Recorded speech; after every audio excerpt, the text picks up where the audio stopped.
खून बहुत ज़्यादा आना, इसको हम लोग मेनोरेजिया बोलते हैं इन मेडिकल टर्म में। मेनोरेजिया कब बोले, पहले तो नॉर्मल मेंस को हम समझते हैं कि नॉर्मल मेंस क्या है, तब हम मेनोरेजिया को समझ। नॉर्मल मेंस से 3 to 5 डेज अगर ब्लीडिंग हो रहा है और ब्लीडिंग का 21 to 30 डेज का साइकिल पेशेंट का है, 20 to 38 डेज का साइकिल है तो नॉर्मल मेंस है।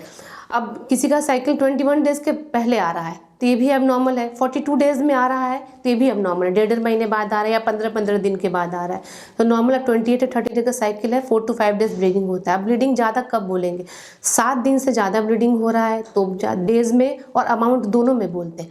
अमाउंट क्या है कि मिनिमम 35 ml ब्लड लॉस एक नॉर्मल मेंस में होता है, अगर blood loss more than 80 ml है तो मेनोरेजिया में आता है। और ड्यूरेशन जैसे मैंने आपको बताया कि मोर देन 7 डेज अगर ड्यूरेशन है तो भी मेनोरेजिया में आया।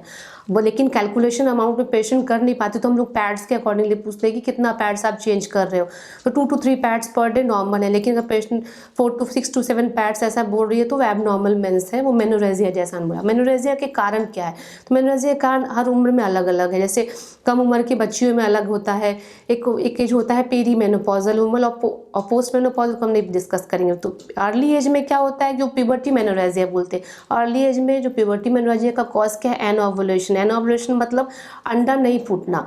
छोटी बच्चियों में होता है क्या, मासिक धर्म तो शुरू हो जाता है लेकिन उनका अंडा नहीं फूटता है, तो उसमें एस्ट्रोजन का केवल के प्रेजेंस में हाइपर एस्ट्रोजेनिक स्टेट में एंडोमेट्रियम का थिकनेस बढ़ जाता है और फिर ultimately without the presence of progesterone के बिना वो शेडिंग होने लगता है, जो कि कंटिन्यू ब्लीडिंग होते रहता है। फिर जब तक नया लेयर नहीं बन के आता तब तक वो बंद नहीं होता।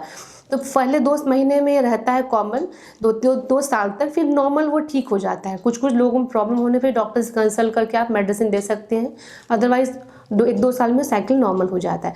अब हम लोग पेरीमेनोपॉजल एज का बात करेंगे, जो मेंस के खत्म 35 और 50 के बीच में जो एज है, इस एज में मेनोरेजिया बहुत कंसर्न होता है। जब भी हो इमीडिएटली आप डॉक्टर के पास जाइए, वेट मत कीजिए कि ठीक होगा, क्योंकि इसका कारण डायग्नोसिस डॉक्टर ही करेंगे। बहुत बार लोग जाते नहीं, खुद से कुछ मेडिसिन खा के रह जाते, तो प्रॉपर डायग्नोसिस होने का। अब इसके कारण क्या जनरली क्या होता है, यहाँ भी हार्मोनल इम्बैलेंस ही है कि हाइपर एस्ट्रोजन का लेवल ज़्यादा हो जाना, उसके कारण परत वही जैसे मैंने बताया, यहाँ भी वही कारण। दूसरा और भी कारण इस फाइब्रॉयड हो, पॉलिप भी हो सकता है, या बहुत बार कार्सिनोमा कैंसर भी हो सकता है। बहुत और भी कारण है जो कि हम लोग अब से मोडालिटीज़ है डायग्नोसिस का। आप अल्ट्रासाउंड हम लोग कराते हैं, बेसिक इन्वेस्टिगेशन। अल्ट्रासाउंड में कुछ फाइंडिंग मिलने पे हम लोग बायोप्सी करते हैं। आजकल हिस्टोस्कोपिक डायग्नोस्टिक बायोप्सी भी किया जाता है और बायोप्सी का जैसा रिपोर्ट रहेगा उसके अकॉर्डिंगली हम लोग आगे। एंडोमेट्रियल हाइपरप्लेसिया है तो हम लोग 3 से 6 महीने हार्मोन का कोर्स देते हैं। बहुत पेशेंट उससे रिस्पॉन्ड कर जाती है, जो उससे रिस्पॉन्ड नहीं करती हमको सर्जरी के लिए आगे बढ़ते हैं। अगर जैसे ट्यूमर है, फाइब्रॉयड है, तो फिर हम लोग को सर्जरी को प्रेफर करते हैं अगर पेशेंट को फ़ायदा नहीं हुआ तो। फैमिली कंप्लीट है तो हिस्टेरेक्टमी के लिए भी पेशेंट जा सकते हैं।